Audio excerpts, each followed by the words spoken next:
Hello, everyone, and welcome to the Preschool All Stars podcast. I'm Bethany Johnson, and my guest today is Quinn Cooper. How are you doing today, Quinn? I'm well. Hi. Thanks for meeting with me. I'm super excited to hear what you got going on. I always like to get a little backstory first, though, as people probably know by now. What was going on? What's your background? What was going on before you decided to start this preschool journey? Well, I am currently and soon to no longer be an assistant principal at a preschool. So I work Ah, in my local school district. At my school, we have 648 3 through 6 year olds. So woo! I'm built for this thing, Oh my right? gosh, that's a lot. And you said you're assistant principal? I am. I am an assistant Nice. principal. I've actually submitted my resignation, and my last day is June 3rd. Woo, woo. Yeah, Yes. Get it, girl. That's I so know, right? exciting. Yes. And so that is what I've been doing. I've only not done education for my entire life since college. I don't know anything else but education. Awesome. Okay. So wow. So is that like in your school district, you have just preschools? Because we don't have any of that. We only have preschools with our school district that are with the elementary school, but they only usually have one class and it's usually only special education. So you have whole entire preschools for your school district? Well, this particular school district is doing something that it's very few in the state of Texas that are actually doing this. Okay. But with a lot of legislation, the state has really decided to focus its efforts, which they always should have been, Mm-hmm. focusing their efforts on the early learner in that foundational skills of literacy and basic arithmetic. We have gotten so far away from that in public schools that they've forgotten that standardized tests are not the end all for learning. In fact, Mm-hmm. you cannot even successfully take a standardized test if you did not get proper primary education. So Yeah. I am super excited about what's happening in the state of Texas. And I'm even more so excited about those parents who can have the opportunity to do that in a preschool like mine. Mm. Because even though we're doing this and we are offering preschool education and it for for those that qualify, it's still those that qualify, and Right. there are not many Small that qualify. percentage. Yeah. Yes, and so even in our district recently, our surrounding districts, they recently just said, hey, anybody can go to pre-K, but you like I know that there's only going to be about 2 or 3 classes in that campus, and you have to qualify if you don't speak English as a first language, if you are not military based, and sometimes they don't even take those, and Mm. firefighters, sometimes they don't even take those. It's really crazy. And if you don't make under a certain amount of money, they still won't take you. So it's Mm. incredibly hard to ensure that your child is getting quality primary preschool education, and that's where Q&A comes in. So I'm super excited to be doing that. Yes, awesome. And I can't wait to hear about that. So it sounds like they kind of got the right idea, but it's such a small start that it's just not enough yet. And so that's what made you want to offer your own thing. And do you see kind of the same issues that people see in other states with the school district, that some of the same issues that we talk about? I know we've talked about it with some other teachers on this podcast, just not being able to give them what you need, not maybe agreeing with how you're supposed to be. I know you're an assistant principal, so you have a different side of things. What are some of the struggles that you're seeing, even though they're actually, doing more than most states are, because most states don't have that program? Standardized testing is very real. Mm-hmm. It's very, very, very real. I was not a part of standardized testing 30 years ago when I was in pre-K. Um, and I fared pretty darn well, right? Mm-hmm. The idea of trying to get children to move based on data, it's crushing our teachers. I have to be Yeah. honest. Our teachers are, gosh, they're beaten. My Mm-hmm. husband would say to me, Love, you can't keep coming home crying for your teachers. But I would come home and I would be so sad because Yeah. I would sit in meetings and they're saying, okay, I don't have enough time to do all these things. I need to do this. I need to do this. And then they'll say, well, here's the new curriculum, do that. And here's the new district initiative, do that. And okay, and by the way, this kid is still failing, do this. And Mm-hmm. some of those things, it's absolutely out of their hands. It's out of their control. Our teachers are doing the absolute best that they absolute can. And for years, and I want to say for years, we have across probably the country said, oh, that's a strong teacher. Let's move them to an older grade level where the money is in the test, right? And Mm, so they took all their strong teachers and they moved them to higher grade levels because they had other teachers who were not as strong, hoping that they could pull these children that were lower performing students up to higher levels. But those lower performing students are not low performing students because they just don't get it, because they're cognitively incapable. They're low because they didn't get the foundational skill. So then yeah. you move the weak teacher to a really They're where you should really, really really consider important. the higher stakes, your 3, 4, 5, 6 year olds. And they said, oh, let them play in color.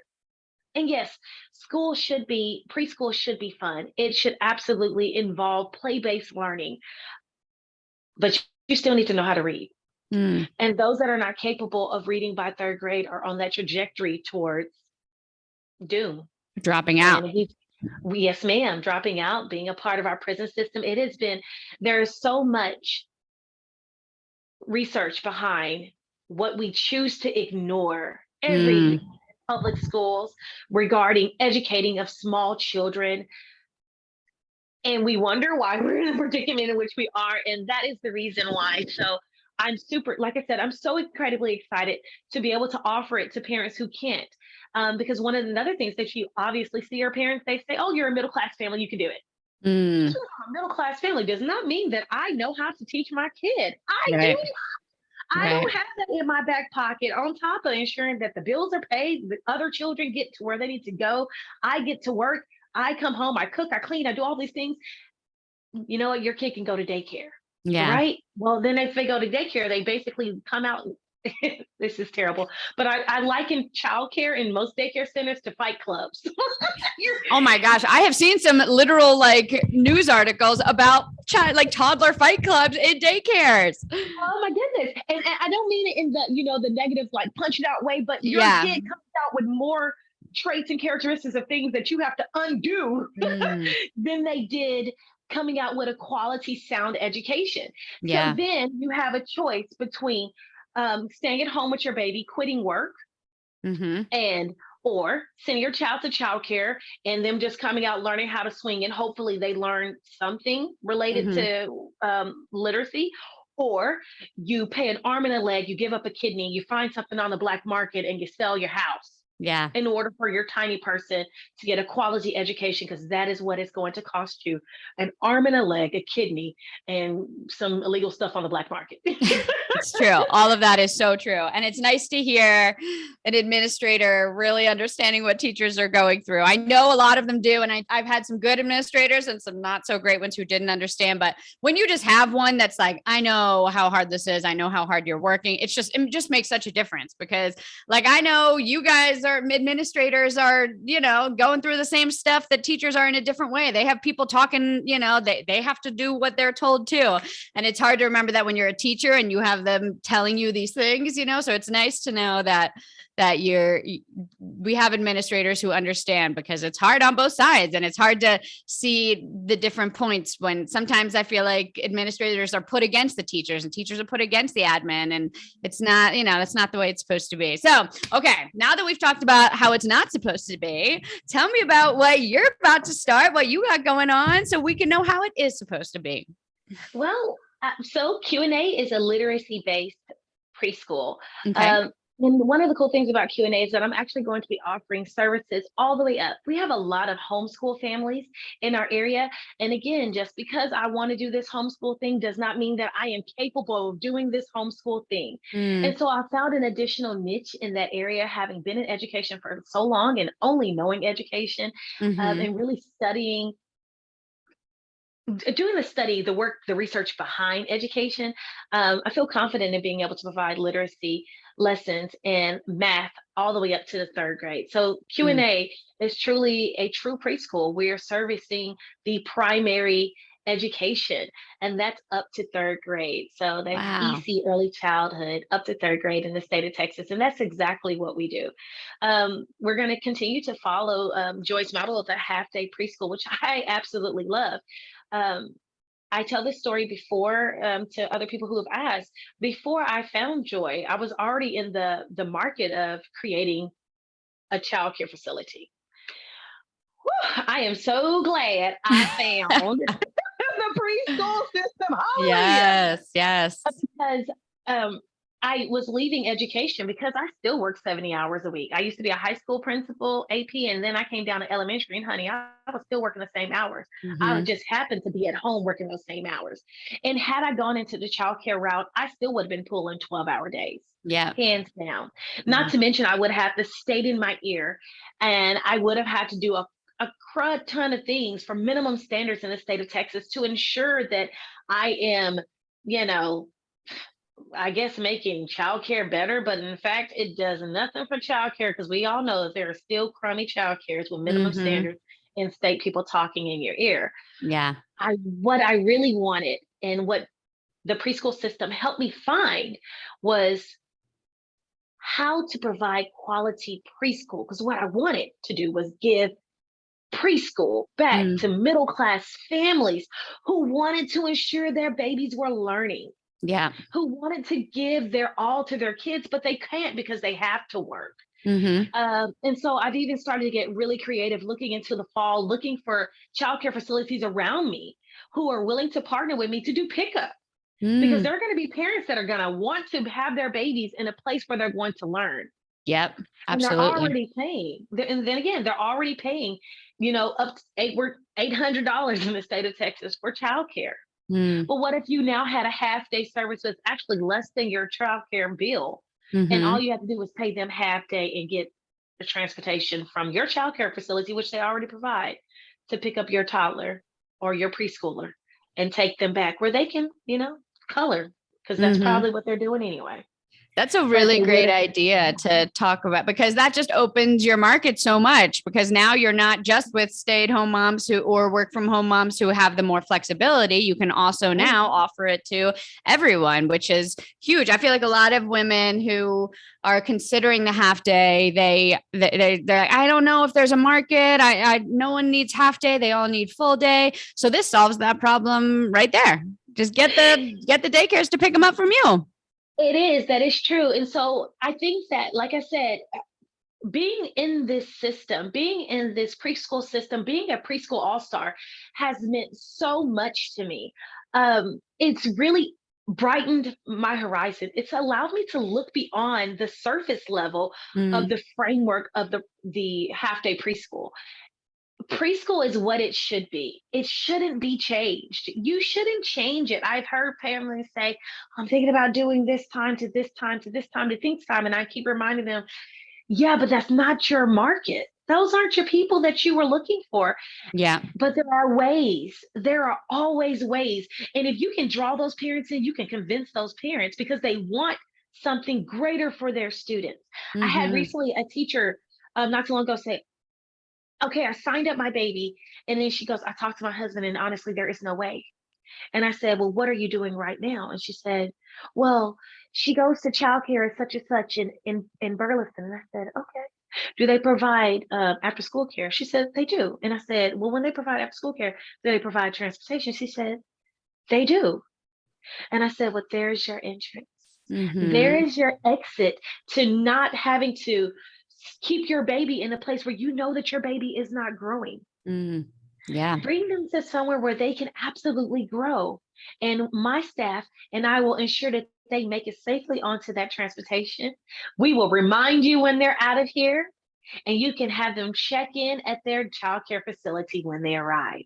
Wow. It is those things. Yeah, you want to draw them in. I'm Mhm. giving you. Listen, I'm giving Q&A all I've got because I have resigned, honey. And and I know my poor husband is feeling. He is probably feeling the pressure. Yeah, yeah. I've been there. I've been there. You resign and then actually the pandemic happened after I resigned. So I was like, "Oh no." But no, it worked out. You hustle until you make it work. You make it work. That's right. That's right. That is right. Mhm. That is so right. Because at the end of the day, Um, we do it because we have to. Girl, women have been doing things.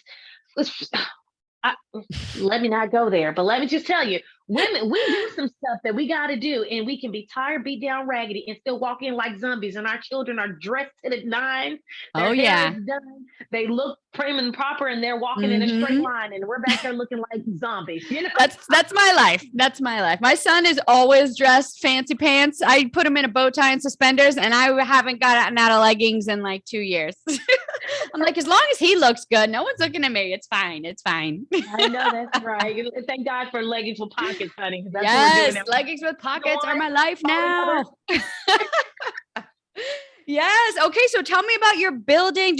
Where is it? Did you get a building? Where are you running it? Tell me all about it. Okay. So we originally started looking into leasing a space, Hmm. commercial realty. That was incredibly hard and extremely expensive. And I was Hmm. about to pull the trigger on something, and my husband, who doesn't speak a whole lot, said to me, "Hey, love, we need to go back to the drawing board.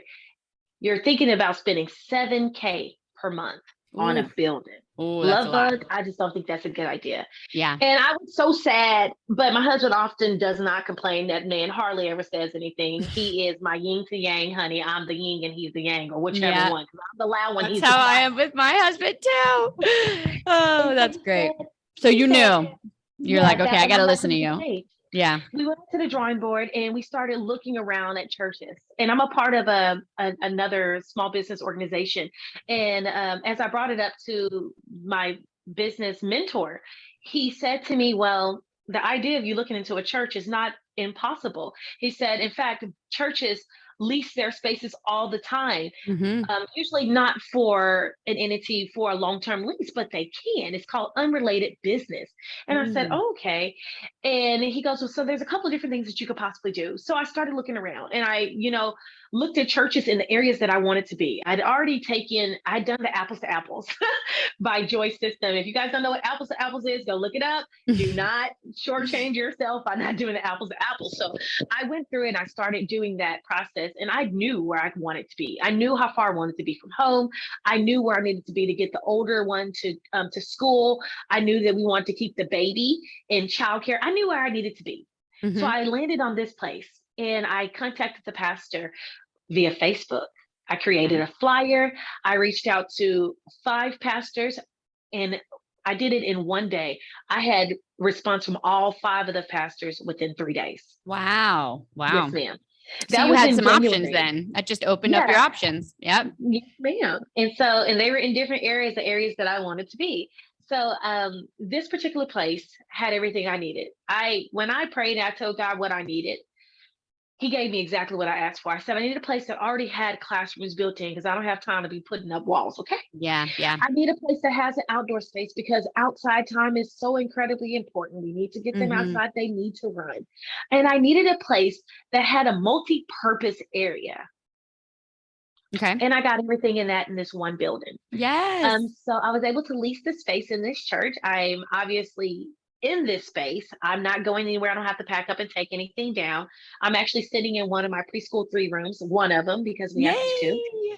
Yes. And then I have two, what we would call circle rooms, Okay. and then another room that's a table room. So in a circle room, which is preschool 4, they get the opportunity to transition. Their rooms are really, really small. They're actually 10 by 10. So that's a very small room. So essentially, what we can do in that room is stream our music, stream our Spanish lesson, sit on the floor, go through those activities. When it's time for us to practice handwriting and fine motor skills, we will move out of those circle rooms and go to our table room. And then we Mm. have a dramatic play space. And in that Oh, dramatic play nice. space, obviously, that's that multi-purpose space. Yeah. That's that space where they play and they can have a grandiose time. But on the opposite side of that room, we actually have art, math, and science. I So it's a love family that. lunch. Yes. Yeah, that's so cool how you were able to make that work for you. So Yeah. when are you starting? When do things open up fully? We open June 6th. We open June Okay. 6th. I'm going to do a summer learning camp. And so I don't think I really factored into the equation that people tend to go away in the summer. Hmm. So it's been harder to get the traction. But when I opened up the summer learning camp flyers and the marketing, the fall flooded in. I Mm, was totally ill prepared for fall enrollment. And I was like, yeah. okay, I'll Yeah. take it. Totally. Totally. So My no, first year, I started a summer camp with 2 classes, 2 days a week, and ended up consolidating them to one class. So I had like 6 kids, but by fall, I had all 24 spots filled. So just to yeah, give you some encouragement, even if summer is looking a little, people do go away during the summer. And this year we're only doing 4 weeks in the summer. We're only doing 1 month, and then we're taking a month off. So as long as there's fall is what you're really shooting for there. Plus, are you getting, this is how I did it. I got paid for the district. I resigned, finished it out, and then got paid for the summer. And so whatever I made in the summer and for that first month, I was still getting paid for. So I was like, whatever, even if I get no one, I'm still getting paid. And then it just worked out. That second month I got paid double. So that's the way to do it. That's the way to do it. damn. If you're in So you got education, that cushion. yeah, we have a couple of ladies in education currently who Mm-hmm. are a part of the preschool all stars, and we talk all the time. And I convinced one of them. I said, "Hey, what are you waiting on?" She goes, "Well, I just don't know." I said, "Dude, you're getting paid in the summer. Mm-hmm. You're already getting paid. It's not Yep. like you're missing funds. We're salary based, dude. Yeah. Go and do this thing." And she goes, Yes. "Really?" I was like, "Go do it. Go try. Go see what it looks like. Work out those kinks. So when the fall rolls around, you Mm-hmm. kind of know what system and how Yes. to roll these things out, and there's less craziness because you did the crazy in the Absolutely. summer. Mm-hmm. So That yes, is the way to do I'm it. excited about the summer idea because it's going to give me the opportunity, even without a full house. Thank God it won't be a full house because I'm not sure I'm ready for a full house, Mm-hmm. but it would give me the opportunity to really navigate through things. Yeah. How many spots do you have available? What would be full for you? Full this summer would be 48 spots. Oh, so you have there's a lot of kids. That's a lot. It is. But Yeah. Lord knows I don't want that. Yeah.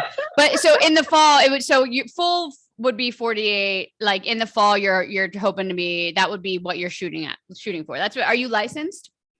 We are not. We actually decided not to do licensing because I probably told you without telling you how I feel about licensing. Yeah, yeah, totally, totally. I don't So want to work for anybody. what are you allowed to have without being licensed? How many kids? Well, here's the trick for me. I actually became an educational facility through the state of Texas. Mm. Ooh. I am an unregulated educational facility. Mm. So what I decided to do is This not is be a good. licensed entity. And because I am not licensed, I am not bound by the number of students that I have per class or square footage or anything of that nature. Wow. Okay. I apologize. I'm a full-time preschool and I offer services all the way up to the third grade. So that is the key. You cannot have anything under 3 years old. Mhm. So it didn't matter the time span. I couldn't do, you can do a certain amount of hour before school, an hour after school, in order to provide that. So there are some restraints in which you do it, but it's perfect for me because I am a preschool and I follow a Mhm. half day model. I don't keep your children. I love your babies, but they get to go home after 3.5 Mhm. hours. Wow. And what is it called again for all the people in Texas looking for this? An education. What do you call it? Yes, an educational facility is Educational facility. unregulated educational facility. Yes, ma'am. Wow, that's perfect. I mean, And geez, you can that's also do like, it at home, y'all. You can do it at home. So if you decide to do a local facility, but you want to do, so you decide you want to do a local preschool, excuse me, and you want to do it at home and versus doing a facility, a building, then you mhm. absolutely can. That's a possibility for those that are at home. Um, I am almost positive because I got the information wrong the very first time when I started moving this thing, is that you can't have children for more than 4+ hours a day. Okay. Um, you can't do it for consecutively 4 weeks at a time. And then you can't also, the last thing that was really interesting is that you can't have children for more than 4 hours a day and 3 days a week.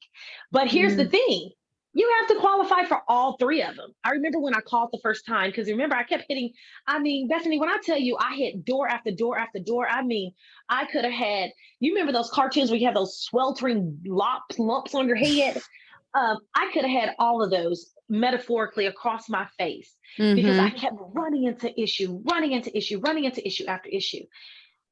But it forced me to stop and ask the questions. And if there's anything that I can impart to the ladies, a part of this preschool system is ladies, when there is a no, there's always a yes. Where there is Yes. a will, honey, you got to have a way, Hmm. because all you have to do is keep asking those questions. I remember picking up the phone when they told me, hey, we're not going to give you a license. I started off trying to get a licensure, and they told me, we won't give you a license. You need to go do X, Y, and Z. And my business lawyer said, you don't. The church said, you don't. And I kept thinking, well, why are you telling me that I do? I was so beat up. And I remember calling the state of Texas, and the gentleman who answered the phone said to me, well, what are you trying to do, ma'am? And I said, well, I'm going to offer a preschool literacy, tutorial program, something of that nature. He goes, well, how long do you want to keep them? I said, well, I'm going to do an hour and a half. And he goes, okay. And he goes, when are you going to do it? I said, well, it's only 2 days out of the week. And he said, okay. And he said, how long are you running it? I said, well, I'm going to run it for 4 weeks in the summer. He said, okay, well, let me tell you something. And I said, well, what is it? He goes, you don't have to be regulated to do that. You don't have to have a license to do that. I said, what do you mean? He said, well, you can have children up to 4 hours out of the day, 3 days of the week, and run a program for 4 weeks consecutively. And then you'd have to be qualified. And he said, Mm. since you don't have the children for 4 hours, 3 days more of the week. I said, well, what if they want to do 5 days a week? He said, are they going to be there for more than 4 hours? I said, no. And he said, well, then it doesn't qualify. And I kept thinking, wait a Wow. minute, everything that I had, I didn't know. He said, again, there are ways. And Yeah. that would explain that would absolutely explain why you can go to the gym and it's not a licensed facility. Why you can go to the country Mm. club and play golf and drop your kid off and it's not a licensed facility. Why you can go to church and your babies can stay in the children's ministry and it not be a Right. licensed facility. That's a There are ways, good point. y'all. You better start asking those questions, because when they say no, there's always a Hmm. yes. That's a really good point about the gym. I always wondered about the gym childcare, and I'm like, wait, how is this? How does this work? After I went through everything to get licensed just to have 6 kids, and I'm like, how does this work with the gym? Because I know they're not doing all that stuff. Interesting. I should look into my state's unlicensed educational facility laws, because all I knew was you can have 4 kids without a license and 6 kids with a license. And so I got the license, and it's just a pain. And I kind of, that would be a really nice solution. So tell us your hours and your days and how you're running it. This summer, we're running from 9 to 12:30, and Okay. we're only doing that middle block. I will not have any additional blocks during that Okay. summer. And we're running from June 6th until July 29th. We start in August for our fall and spring sessions. And so our first fall session will start August 10th. And we will have an AM session and a PM session starting at 8:15 until 11:30, and then another one from 12:15 until 3:30. Wow. Awesome. And how much are you charging for that? Well, the Monday through Friday is I want to say 535 per month. Okay. Okay. And the lowest one is obviously the Tuesday and Thursdays, and I want to say is 235 or 234. Okay. I don't remember, but it's on my website. So Perfect. And so you have your teachers already. How many teachers do you have? I don't have any teachers ready. Oh, okay. Okay. You don't have any I teachers. don't, Okay. because as of Okay. right now, yes, because I just started. I literally, when Joy started her second, this last opening in April, was when I said, "Hey, I'm going to do something," and that's also when I started hitting my head against the wall. Hmm. And I said, "I'm going to start with summer. I'm going to get my kinks out of the way. I'm going to bust some moves. I'm going to do some stuff. I'm going to jump in head first." I remember Yeah. telling Sharika, I was like, "I'm doing this thing like this, right? Diving in." And Oh. she said, okay. And so I jumped right in. And then, in all of that, I was marketing for summer, and I only have 5 children enrolled for summer, but I have 12 children enrolled in the fall. I was not Mm-hmm. advertising for the fall. Yeah. I didn't even mention the fall. In fact, Yeah. I still have not said a daggone thing about the fall. Well, you should start Uh, saying stuff about the fall. I better get on it, You right? better. It Yeah. is, it is May, Quinn. Get Yep. on it, Quinn. Yep. Now's the So, time. yes, and so I haven't really done much marketing for fall, but I need to get on my game to get the fall enrolled, because as of right now, I only have 12 children enrolled in the fall, and because I only have 12 children enrolled in the fall, that's really just me as a teacher, Right. and Right. so I have 8 classrooms with me as a teacher. Mm-hmm. Yep. So So how many I've kids are been you gonna put in each classroom? pre-K 3. This preschool 3 class will never have more than 8 students to one teacher. And Perfect. in that preschool 4 class, we will have up to 10 children. If I am in a place where I have to push it, then we will take 12 kiddos in that class. But I really do not want it to be more than that. We'll lose the value of having that small group instruction if we Yeah. do. Totally. Wow. Well, this sounds like this has come together like so quick. And I mean, I'm just looking at behind you. It already just those 2 walls that I can see look like you got stuff set up and ready to go already. This is so exciting. Yeah, this is one of those rooms that I set up to just have people come and visit. So this is the last room that they visit. My first room is that multi-purpose dramatic play space. And that has been my go get 'em. And I truly, one of those things that Joy said, it takes a little money to make some money. Go Mm-hmm. set it up. Yep. And I set it up. I set up the things that truly mattered, because what Yep. parents are looking for is they're looking for an authentic person that's going to Mm, love their little person and give them what they signed up for. yeah. But one thing parents cannot deny is when their child is happy. So when Mm-hmm. their kid walks into a space and it looks like fun and it looks like little people is there, like, I'm home, mama. I'm Yeah, home, totally. daddy. It's And always good when they like have to fight to leave, It's like, come on, let's go. And the kids don't want to leave. And I'm like, yes, that looks good. yes. Yeah, you're right. That's the metaphorical stick your teeth into them, Yeah. right? Yeah.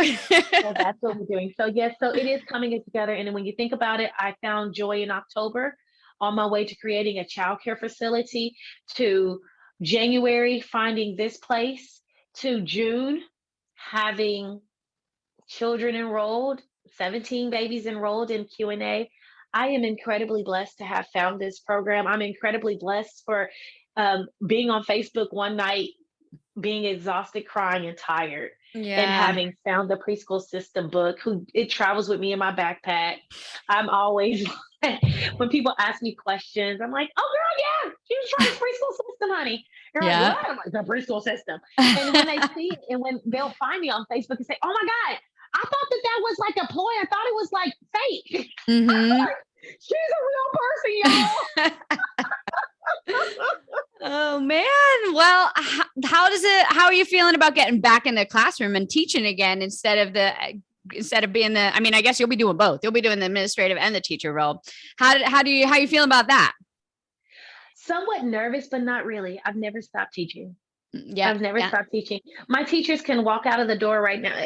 And one of the things that I would tell them, and I think they're going to miss me and I'm going to miss them equally. I have teachers whom I've taught in their classrooms before. They were supposed to go on a field trip. Their substitute didn't show up. Other administrators said, "You're going to stay." And I said, "You're not going to stay. You worked hard building that field trip. Your kids want you there. They couldn't care less if Quinn Cooper, their AP, is there, but they do care if you're there. I'll Mm-hmm. take your class." So Mm. I've always been that admin. I've never stopped. Well, If I my can teacher said, guarantee you, your teachers yeah. are going to miss you then. I can guarantee you. Yeah. And so I haven't stopped. And I have a 3-year-old, and I have a kid that I homeschooled during the COVID year, because I knew for a fact that our teachers were not ready to be thrown into the fire the way they were, but Mm, they had to maintain that funding. So they had to yeah. provide something. They did what they had to do, but my baby was not going to be anybody's guinea pig. Yeah. Oh, So I I hear taught that. my I own hear that. baby. I taught Mm, my own baby. So, and during that time period, just a testimony to being able to teach him. My daughter grew a brain tumor in her brain, a brain tumor when she was in kindergarten. She missed the opportunity to learn those things. And it mm, was probably developing while she was about 3, 4, but we found wow. out about it when she was in kindergarten. And so she got to first and second grade, and they kept telling me in the school districts, "Hey, hey, hey, it's okay. She'll catch up. She'll catch up. She'll catch up." And I kept saying, "But my daughter cannot read." "She'll Mm, catch up, ma'am. Oh, it's just because you're in education and you know a lot, but I promise you, we're going to catch her up." And I said to them, "That's okay." During the COVID year, I pulled my baby out and I taught my own child. Within a year, my daughter was reading. My daughter just passed her very first state standardized exam, and I couldn't be more proud of my little girl, because yay. I know that what we have to offer with regards to literacy, and honey, I still got it. Oh, I know you do, girl. I know you do. Yes, I love that so much. And a testament to your daughter's strength and your strength. I Yeah, mean, you're so right. Mamas are just going to step up and do what needs to be done, whatever needs to be done, absolutely. and they're going to make it work however it needs to be done. And you're making it work. You're like, You're making it work in lots of different ways, girl. That's so exciting. And I'm so excited to hear how it goes. We will definitely have to catch up again this time next year, maybe, and see all those classrooms filled, right? What is your one piece of advice for anyone who is struggling right now, thinking that looking for a building or wondering what they can do? What's your piece of advice to encourage them? This is so cliche, but y'all think outside of the box. Mm-hmm. Think outside of the box. I tried to stay within that box, and frankly, the Lord just wouldn't let me. I tried to be a licensed facility. I tried to go and lease a space, a commercial space. I tried to meet the standard that was set before me. I even tried to get all those parents who said that, a half day preschool, it's just not going to work for me. But where there's a will, there is absolutely a way. Mm-hmm. And if you can think outside of the box, just like, ma'am, this building is too expensive for our family budget, and I will not sign my name to that. I went and found a church that was able to lease me the space with what I needed.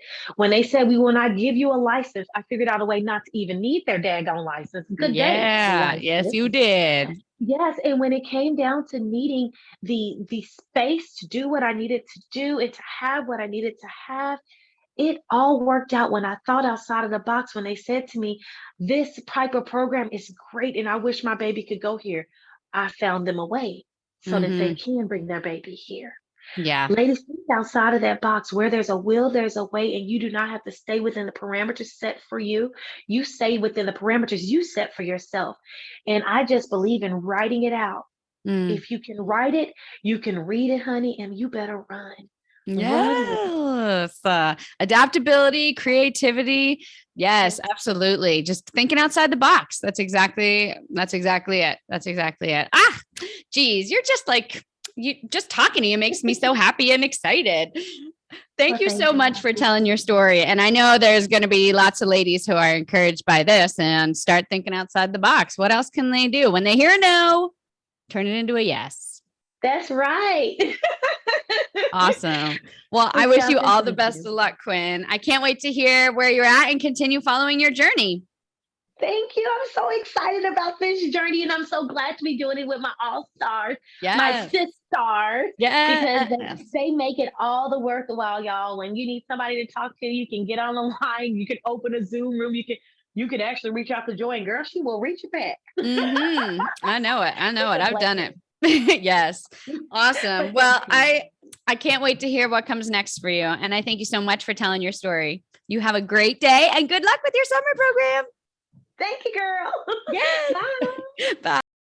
If you'd like to have a success story just like that one, I invite you to join our Preschool All-Stars. It's my exclusive membership community where you'll get mentorship from me with weekly Q&A lives, support and guidance and friendship from hundreds of women on the exact same journey as you, starting, running, and growing their preschools, and my exclusive access to Preschool University, every training and done-for-you file that you'll need for every milestone on your journey to help you start, run, and grow your preschool. We've all been there, and we've got the exact same steps that you need to go through, but we do it all very quickly so that you don't have to waste time or money doing the wrong things at the wrong time. We'd love for you to join our Preschool All-Stars membership. Just go to preschoolallstars.com or click the link in the description to immediately jump into Preschool All-Stars. Again, go to preschoolallstars.com and we'll see you there.